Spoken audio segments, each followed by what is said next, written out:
Welcome to Resilient. My name is Phoenix. This channel is a testimony of how God taught me resilience through the pain of a difficult marriage, a source of deep suffering and agony. Yet, in the midst of my trials, I discovered that God truly works in mysterious ways, often through people and unexpected circumstances.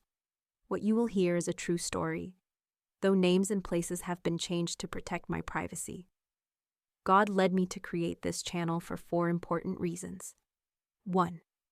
To help me heal through sharing my journey.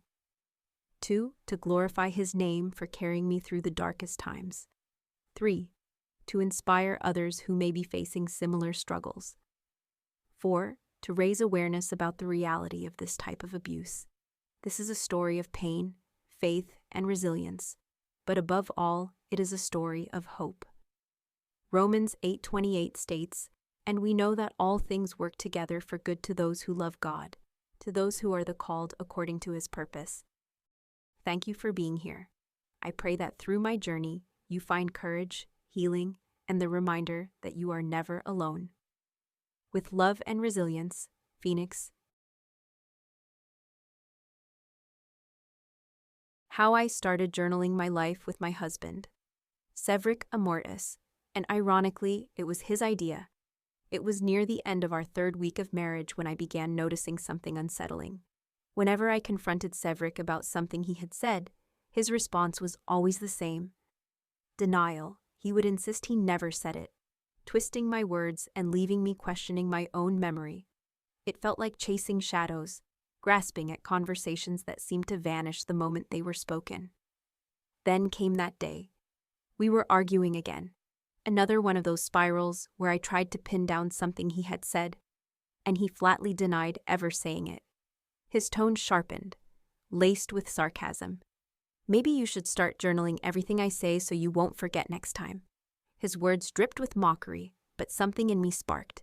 You know what, I thought? Maybe I should. So I did.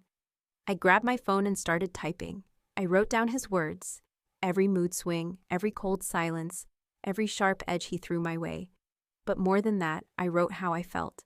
The confusion, the frustration, the ache that lingered long after the arguments ended. But let me be honest, I couldn't capture everything. If I had tried, I would have spent my days drowning in words.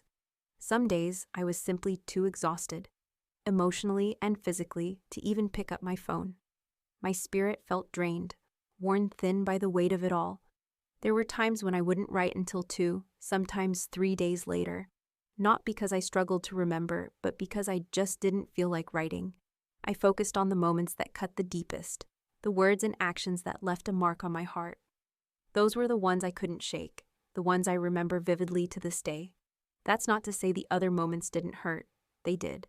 But somehow, those faded faster, slipping from my memory more easily. The ones I chose to write down, they stayed. Those were the ones too heavy to carry in silence, the ones that demanded a place on the page. Sometimes my heart could barely keep up with the chaos, and my fingers felt too heavy to type. Yet, I kept going. I didn't stop. At first, it was just a reaction, a place to store proof so I wouldn't doubt myself later. But then, it became something more. Journaling became my witness, my confessional, my refuge.